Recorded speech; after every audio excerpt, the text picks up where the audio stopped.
Bonjour et bienvenue sur TechNapa, la Tech à Papa. Alors aujourd'hui une vidéo pour faire le point sur STLFlix. Donc si vous regardez ici, il y a à peu près 2 ans, j'ai fait une vidéo sur STLFlix, c'était le 25 juin 2023.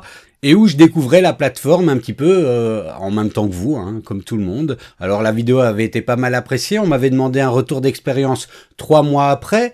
Et 3 mois après, j'étais quand même encore relativement convaincu. Il faut savoir que c'est une plateforme que j'utilise régulièrement depuis. J'ai continué à payer mon abonnement annuel, puisque à l'époque, je n'avais pas pris l'abonnement Lifetime et puis je le regrettais encore toujours et maintenant. Donc, je propose de refaire un retour d'expérience presque 2 ans après. Alors, pour être tout à fait transparent, j'avais l'intention de le faire, mais bon, j'ai quand même contacté STLFlix pour dire, écoutez, si je vous fais une vidéo, pas moyen d'avoir la licence à vie maintenant. Et donc là maintenant, si je fais la vidéo, j'ai droit à la licence à vie. Donc je fais la vidéo. L'idée n'est pas de glorifier STLFlix parce que je vais avoir la licence, mais c'est surtout que voilà, c'était le retour d'expérience. Et puis si vous ne connaissiez pas ou n'avez pas encore découvert STLFlix, vous pouvez le découvrir à travers cette vidéo. Je le dis tout de suite. La conclusion sera positive. Pourquoi? Parce que si j'ai payé pendant 2 ans STLFlix et que maintenant j'ai droit à avoir l'opportunité, c'est quand même que je l'ai payé pendant 2 ans. Ça veut dire que pendant 2 ans, j'étais quand même assez satisfait de l'utilisation de cette plateforme. Donc, et même plus que satisfait, je trouvais ça vraiment bien. J'ai souvent utilisé des modèles de STLFlix dans mes tests de vidéo, enfin dans mes tests de machine pour illustrer l'impression de la machine. Donc voilà, je propose qu'on regarde ça après le générique.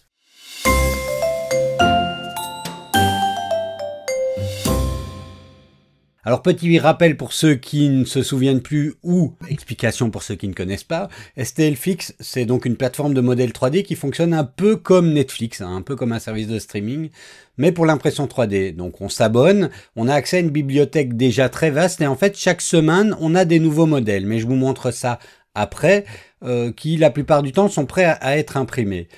Alors, ce qui est intéressant, c'est qu'on y trouve des créations originales, souvent très très bien finies, beaucoup mieux que des fichiers qu'on va trouver des fois partagés gratuitement, et avec un vrai suivi des designers. Je vous montre par exemple ici, ça nous dit tiens, ce STL que vous avez déjà téléchargé, a été mis à jour. Voilà.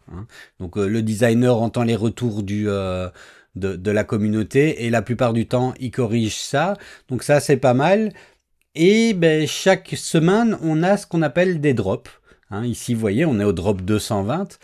Et c'est une série de modèles basés sur un thème précis. Et donc, il y a un petit peu ce petit côté, chaque semaine, on attend. Un petit peu, tiens, il va y avoir quoi cette semaine? C'est un peu comme quand on a des Patreon et qu'on attend les nouveaux modèles du créateur. Sauf qu'ici, on a quand même beaucoup de designers différents, certains, alors tous les drops ne se valent pas, faut bien être clair quand même, il y a des drops qui étaient un peu pourraves, mais il y a quand même des drops qui sont vraiment excellents. Alors, on a accès à la bibliothèque entière, c'est pas simplement, parce qu'on m'a déjà posé la question, c'est pas simplement j'ai accès maintenant si je m'abonne aujourd'hui aux drops qui vont sortir à partir d'aujourd'hui. Non, on a accès à l'ensemble de la bibliothèque et plus le temps avance, plus il y a des fichiers disponibles. Et contrairement à Netflix, pour le moment, il n'y a jamais eu aucune suppression de drop. Donc il n'y a pas eu à un moment donné, pas comme le Game Pass ou Netflix où à un moment donné on râle parce que quelque chose qu'on avait là, qu'on avait prévu de faire, de voir à un moment donné, est supprimé du catalogue. Ici pour le moment ce n'est que des rajouts et donc le catalogue grossit de plus en plus. Alors au niveau des drops, comme je le disais, on en a vraiment plein et de plein de choses différentes. Alors c'est classé, l'interface est en anglais malheureusement. Il y a les drops les plus populaires en termes de téléchargement, ou alors vous avez les drops par date, par numéro, donc drop 220. Le dernier en cours au moment où j'enregistre, c'est celui-là. Ils appellent ça Jurassic Joy, pardon. Donc il y a une petite vidéo qui vient nous expliquer. Chaque fois, ils font une petite vidéo pour présenter les modèles. Donc ici c'est des petits dinosaures articulés, voilà, c'est sympa. La semaine passée c'était des petits fidgets, donc des petits trucs pour jouer avec les doigts mais un peu cool, un peu rigolo. Ce sont souvent des modèles qui mettent le multicouleur en avant, donc ça c'est plutôt intéressant également. Et par contre, chose à retenir, enfin chose à savoir, c'est que c'est beaucoup de modèles décoratifs. On a quand même assez peu, de temps en temps c'est le cas, hein, mais on a quand même assez peu de modèles fonctionnels. Hein, bon là ici par exemple c'est des trucs pour dans les cheveux, c'est fonctionnel et ça allie fonctionnel et décoratif, mais globalement la plupart du temps ce sont des modèles décoratifs. Il y a quelques modèles par exemple qui sont sympas parce qu'ils peuvent être personnalisés, comme par exemple le Mini-Me ici, qui permet de personnaliser son avatar.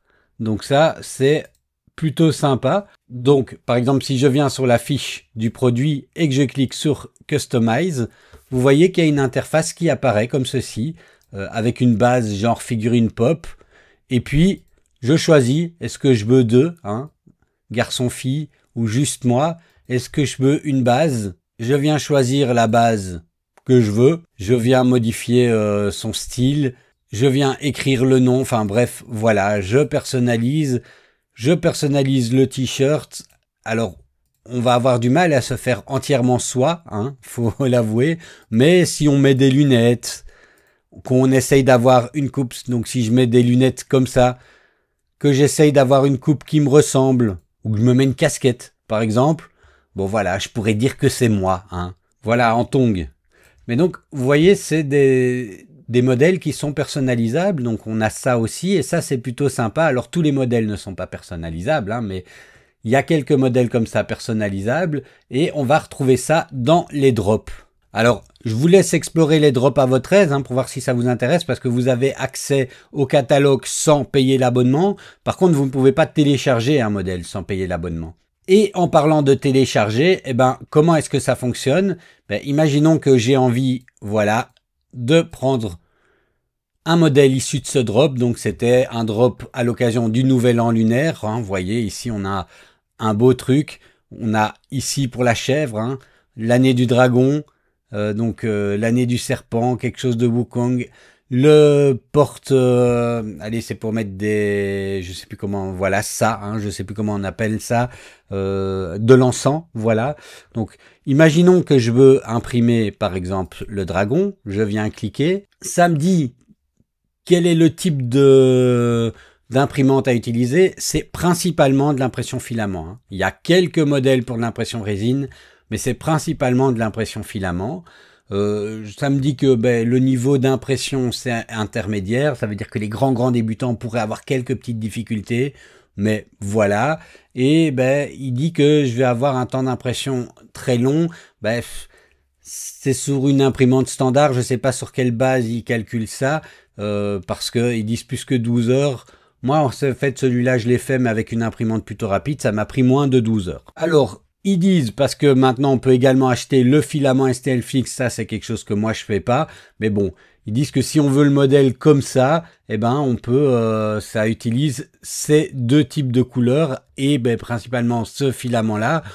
On peut, alors le prix est pas très élevé pour du filament, on peut commander, par contre je sais pas du tout si c'est que pour en Amérique ou, on va essayer. Imaginons que je veux commander ces deux filaments. Bon, c'est que en Amérique. Donc, vous oubliez le côté que je viens de dire à propos des filaments.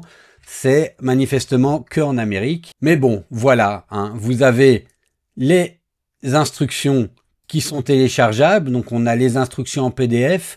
On a également les fichiers. Donc, voilà, c'est un zip qui va venir avec tous les fichiers et des instructions qui vont nous expliquer comment imprimer. Alors, il est possible également d'avoir une licence commerciale à STL-Fix. Ça veut dire que vous pouvez, alors, non pas vendre les fichiers, hein, mais vendre les modèles que vous avez imprimés.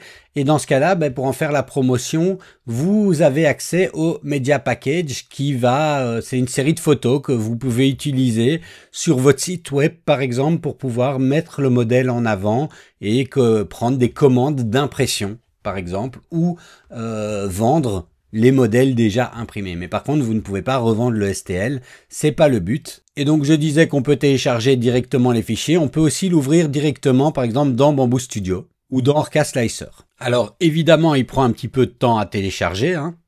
Vous voyez ici, et pendant ce temps-là, ce qu'on va regarder, c'est, j'avais téléchargé le zip également. Et dedans, comme vous voyez, on a d'abord ici le petit guide qui nous dit, ben voilà, alors c'est en anglais, mais bon, les hauteurs de ligne, les paramètres recommandés, en gros, pour l'imprimer, s'il faut des supports ou non. Là, vous voyez, il a fini de télécharger, donc il est occupé de charger le 3MF, et comme c'est un 3MF, eh ben, on a, donc vous voyez ici, si je l'imprimais sur une P1S par exemple, on a les couleurs qui sont déjà prédéfinies, donc on peut ne pas se casser la tête à mettre en couleur. Alors on n'est évidemment pas obligé de télécharger le PDF, on a toutes les infos qui sont ici également. Donc ça, c'est ce que eux recommandent. Après, vous pouvez expérimenter vous-même vos propres paramètres. Et si vous voulez avoir d'autres visions, d'autres versions, il y a toujours les community print qui permettent ici de venir voir les impressions de d'autres personnes de la communauté. Donc bref, voilà un petit peu comment ça fonctionne. Alors moi, vous voyez qu'ici, maintenant j'ai un abonnement Lifetime, comme je le disais, même si je le payais jusque-là, grâce à cette vidéo, j'ai un abonnement à Lifetime. Et dans cet abonnement, il propose également le STL Academy. Alors, c'est quoi le STL Academy?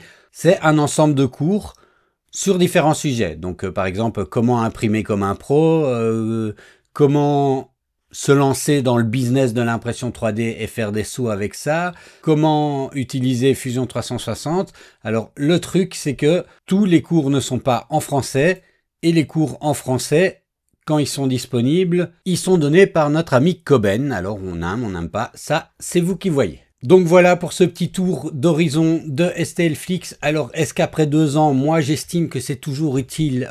Moi oui, je trouve. Ah oui, peut-être chose intéressante à savoir pour vous, c'est les prix. Alors pour y avoir accès, je vais me déconnecter, ce sera plus simple. Donc si je veux m'abonner, ça dépend si vous voulez une licence commerciale ou une licence personnelle. La licence personnelle, donc qui vous permet d'imprimer pour vous, revient à 14,90 $ par mois ou 89,40 $ par an. En licence commerciale, on passe à 29,90 € et 179,90 €. Il n'y a plus de licence à vie, comme ça a été le cas il y a un moment. On a également la licence Combo qui donne accès aux cours de STL Academy. Donc voilà, et on arrive à 300 $ par an pour la licence commerciale ou 200 $ par an pour la licence personnelle, non commerciale.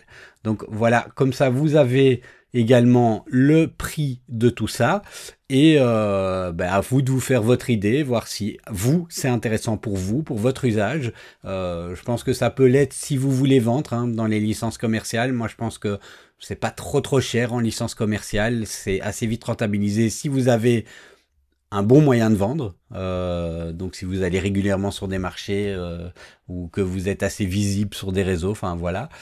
Et puis c'est un petit coût si c'est plutôt pour l'usage privé, mais ça c'est vous qui voyez si le coût est opportun pour vous ou non. Allez, je vous dis à la prochaine et je vous remercie de m'avoir regardé.